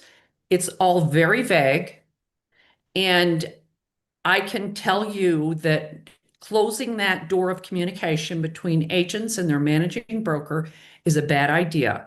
In the past, the commission has worked with us in a very collaborative manner, and I would look for some time of collaboration as opposed to simply just closing the door and giving this rather vague direction. And I don't think it's unfair to ask for the Attorney General or the Division of Real Estate to let us know a little bit more about this opinion. So I do want to clarify. The AGs, when we seek legal advice from them, their legal advice to us is protected by attorney-client privilege, just like if you consulted an attorney and they gave you legal advice. I understand. They have given the commission and the division legal advice about this, and we have worked with them. And you can see where the legal advice is going by the proposed rules, the change in the forms, and the position statements. This isn't saying that we don't want broker associates to seek guidance from their employing brokers. It's basically you need to disclose to your clients, the one that you establish a brokerage relationship with, you need to identify to them that you may need to seek guidance from your employing broker, identify the risks and the possible alternatives, and allow that client to make an informed decision on whether they want to waive their confidential information. This is something that employing brokers could educate their broker associates about before they even go out and start taking listing contracts. I agree absolutely, but I still think it is only fair that we get a little bit more information, because it just feels like it's so veiled, like we're just going to do this. We're not going to give you the background. And believe me, I understand attorney-client privilege, but you are who we turn to for guidance. And you are the one that helps to regulate us. And if you want to not tell us things because of attorney-client privilege, that seems to be a problem in my book. And we're going to have a lot of problems with associate brokers not wanting to ask for help. Is it fear of retaliation? I don't understand, but there needs to be more. And I understand what you're saying. I know of incidences that where an employing broker has done this. They need to be disciplined, but this is not a clear enough direction for us in 40 days to suddenly it's gone and not have any forms. I mean, it's really, really unlike what we've seen in the past, where you have been always very collaborative and very helpful. Thank you, Kathleen. Let's see. I think yes. Angela. Hi, can you hear me? Yes.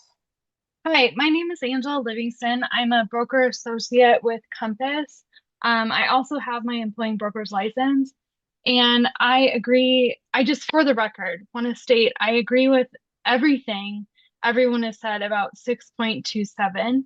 I also want to say, as a student, I have taken many John Goodman and Doug Barber classes. I do not agree with 4.4. Regarding what Kathleen just said and Marcia's response, Marcia, I understand what you are saying. And I, as a broker, have been licensed since 2013. I am someone who educates my clients on all of the contracts before they sign them. I go line by line, and I have always gone over 5.3 with them and explained it to them and offered them, everything that you just said. And I've had my clients sign and gone to my managing brokers for help when needed.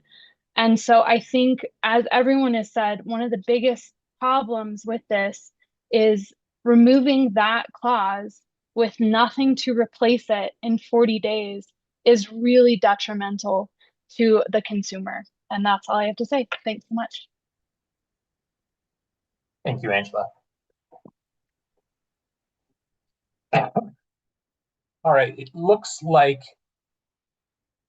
the hands that are up are in fact repeats here, but John Wendt, I'll go ahead and unmute you.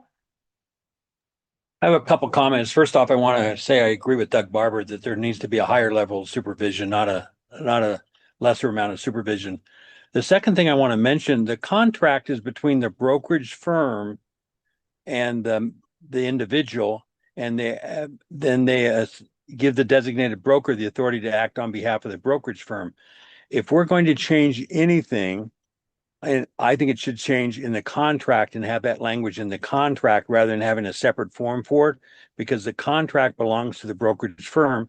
Moving it outside the contract, I think, is a horrendous mistake, because the contract is, like I said, between the brokerage firm and the individual, and they're using a designated broker to perform on their behalf. So it's a fairly simple approach. And the second thing I want to say is, Marcia, you brought up the 4,800. And I appreciate, and I've worked with you and appreciate working with you. If we've got a problem with brokers, I think the spanking needs to go to the fewer amount of the people and be harsher on them than trying to establish a constraint that's obviously going to, from what I've heard from everybody today, because I haven't heard anybody speak in favor of it, that I think it's going to hurt our industry by not having the ability to go to counsel. And I think Doug brought up a great point. It's informed consent is just not with the employing brokers, with other people too. I think it should be in this. I think it needs to be in the contract that we can have that discussion. But I think if there's 4,800 brokers that you mentioned before, employing brokers in the state of Colorado, I know that's about less than 10% of the entire licensees. I feel like that we need to solve that problem with them and have classes specifically for managing brokers to talk about that conflict and how to avoid that than we do to try to think everything is would need to be hammered down for across the board. So I appreciate the time and thanks for the chance to speak. Thank you, John. Let's see, we've got two new names here. Lindsay, I've asked you to unmute. Hi, this is Lindsay Richardson. I'm a supervisory broker and co-owner of Sorella Real Estate. I just have a clarifying question, I guess, for 6.27. Does it affect compliance at all and our ability to review and our ability to have our compliance officer and others review our contracts? Because technically, to me, that's also confidential information.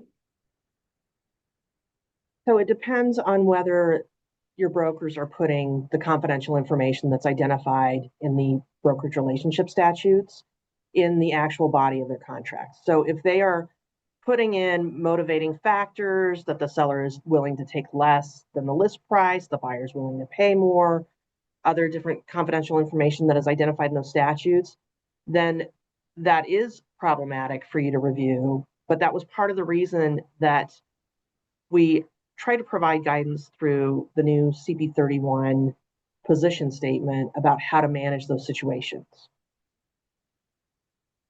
Okay, I appreciate the clarification. I still am with everybody else in opposition of the rule. Thank you, Lindsay. And we've got, let's see, Tony, I've asked you to unmute. All right, thank you. Thanks for the hearing. I don't want to repeat everything everyone else said. I think John Went made a very good point that the agreements are with the brokerage, not the broker associate. My main opposition to not having access to these records is that I'm responsible for them. So if I did not have the responsibility to supervise agents that work for me, I wouldn't have a problem with this. It'd be fine. But unfortunately, I do have that task. And if I don't have access to these documents as I do today, then there are many occasions when I will not know what I'm missing because I won't have access to it. And that's all I got to say. I am also opposed to it for those reasons. Thank you. Thank you. Just confirm to ensure that there aren't any individuals that haven't spoken up. Teresa. Yes, I'm Tess Pickrell. I'm with the Pueblo Association of Realtors. And my assistant is here, and we were talking about this. But so if they can't take more than one class every year, I guess that's how I want to say it. How does that affect the update class? Because it's the same class, isn't it? The annual update course is different each year, so so it would not affect that. Distinguished in name alone, just by be it 2025 ACU versus 2026 ACU, for example. But so are contracts. They're different every year, correct? Generally speaking, yes. Those courses are different content each year. Yes. Because I just worry about the contracts class because I think they need that class every year. I don't care who it is. And I have people who take it every year because they feel like they learn something new every year. So I really ask that you guys take a look at that class and let them take that more than every 3 years. That's all. Thank you, Teresa. Tess, I believe you said, but thank you. All right. So Director Waters, at this time, I'm not seeing any additional names on. Oh, as soon as I say so, Tom, I just asked you to unmute. There we go. My name is Tom Pringle. I work for a Remax Alliance broker out of Longmont. And I think the way I feel about 6.2.7 is we're taking a sledgehammer to a small problem. I mean, the rules are already there. The laws already protect the public that, uh, that a few brokers have broken the rules. Well, the few brokers that broke the rules ought to really get slammed down, and so that everybody else pays attention. It's not lack of rules; it's just lack of maybe enforcing those rules.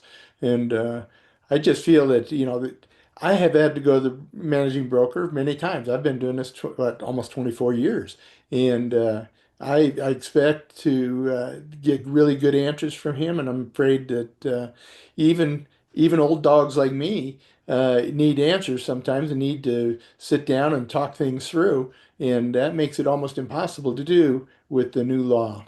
So that's pretty much what I want to say. Plus, I agree with everything everybody else has said in opposition to 6.2.7. Thank you, Tom.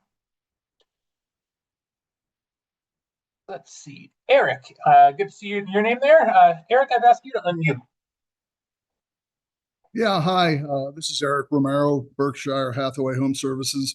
It seems to me instead of deleting 5.3, we could make it a little more robust and maybe add a signature line or an initial line next to it, just so it's not buried, in the form the way it is now. To me, it seems like a compromise.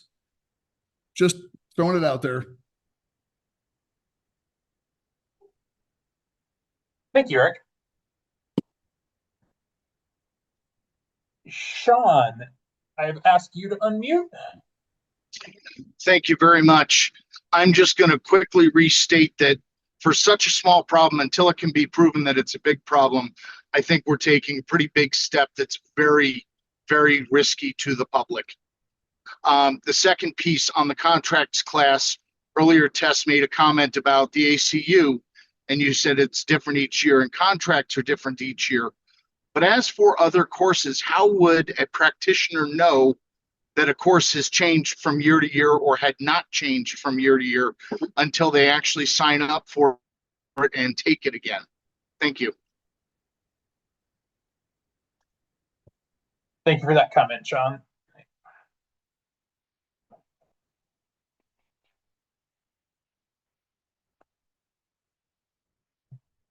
Deanna. Hi, I'm Deanna Westerby with Remax Associates, and I do have a managing broker's license, but I am not working in that capacity. I would just like to reiterate what Eric said.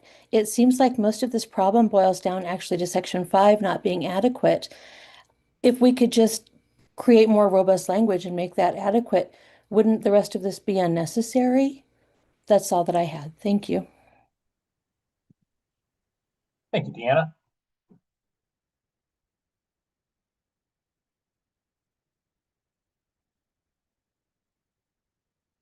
David, I asked you to unmute.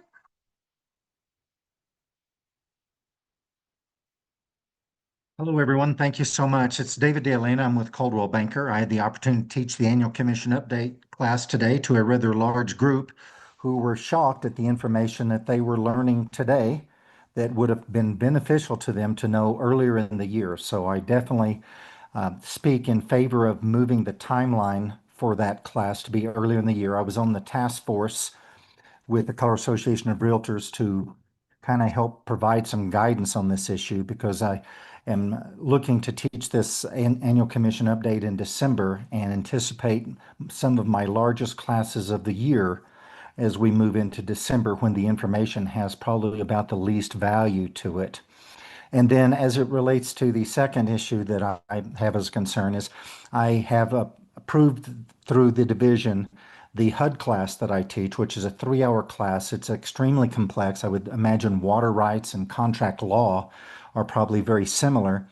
And the average broker does a HUD deal maybe every 6 years. So when they take my class and next year they have the opportunity to actually do a HUD deal, they're pouring through their notes and saying, can I take your class again to refresh myself on what you covered because of the level of intensity and the detail that's required on a HUD contract with the U.S. government. It seems imperative that they be able to take that class more than once every 3 years for issues that are extremely detailed and maybe don't come up as often as some of the items that we've talked about, such as contracts, et cetera, which are of great importance. I'm concerned that we don't allow them the opportunity to take a class but once every licensing cycle. Thank you so much. Thank you, David.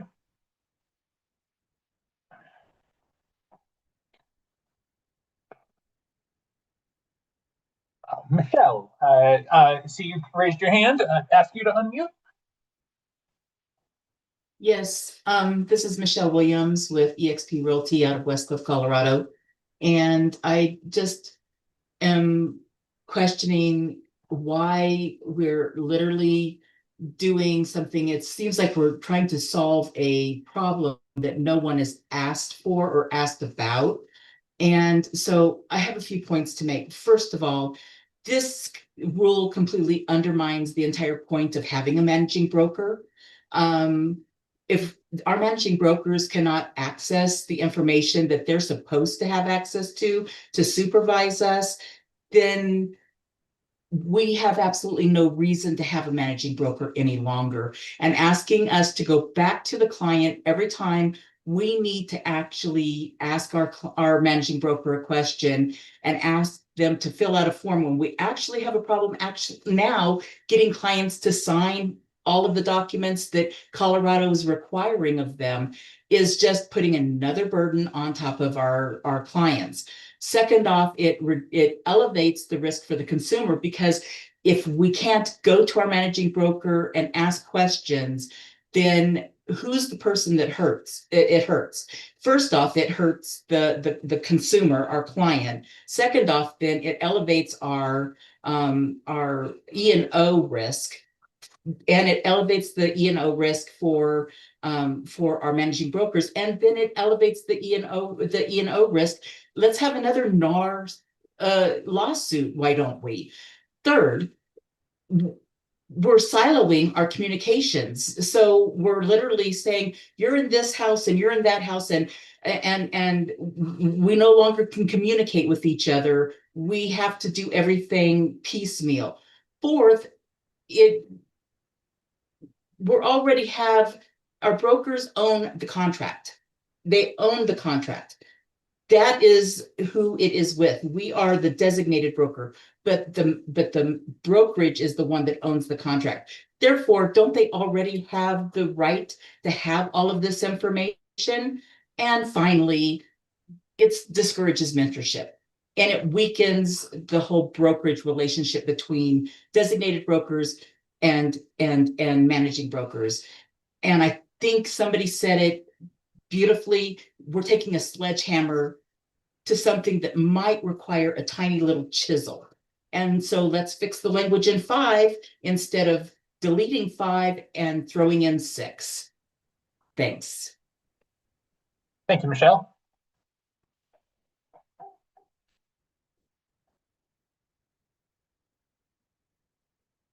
Luann.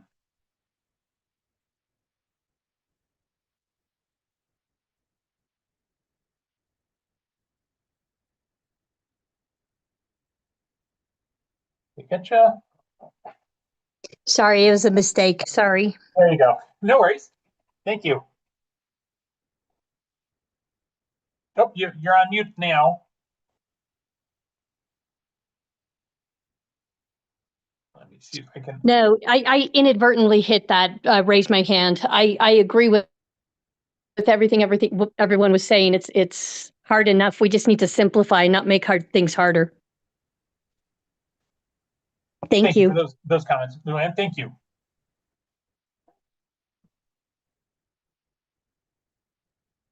All right.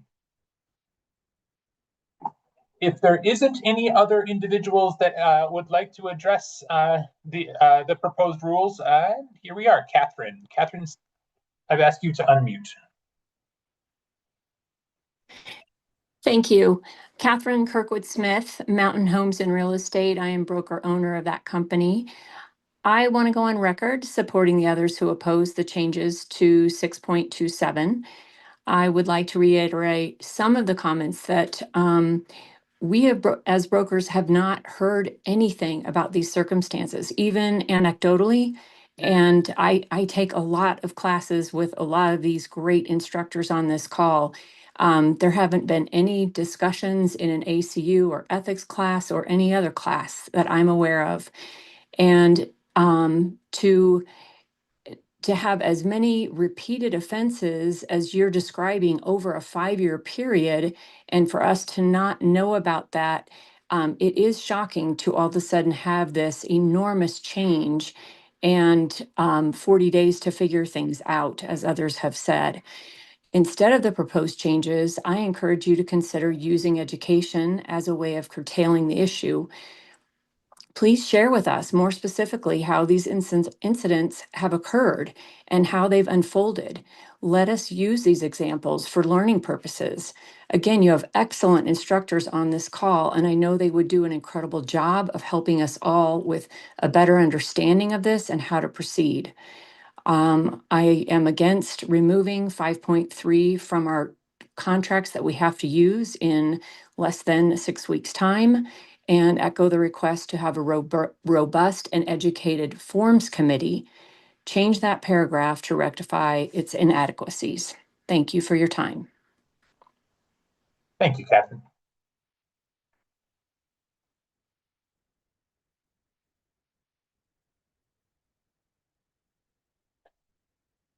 Anyone else that would like to address the issues today?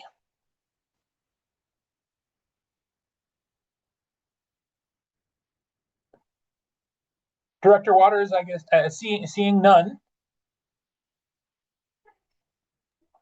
So we will be sharing the recording of this meeting with the real estate commissioners so that they can hear your comments, and also anything that you put basically in the Q&A section, we will be providing with them as well. If you didn't get a chance to speak for whatever reason, or you didn't feel comfortable speaking, you can submit written comments.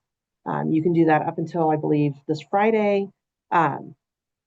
We will share the written comments with the real estate commissioners, and then there is also the opportunity to testify at the rulemaking hearing on December 2nd. The meeting starts at approximately 9 a.m. There may be a couple case matters that we take first, but the rulemaking itself will occur on that meeting date. And I thank you guys for your comments. Thank you, everyone. Have a wonderful afternoon and an excellent holiday week next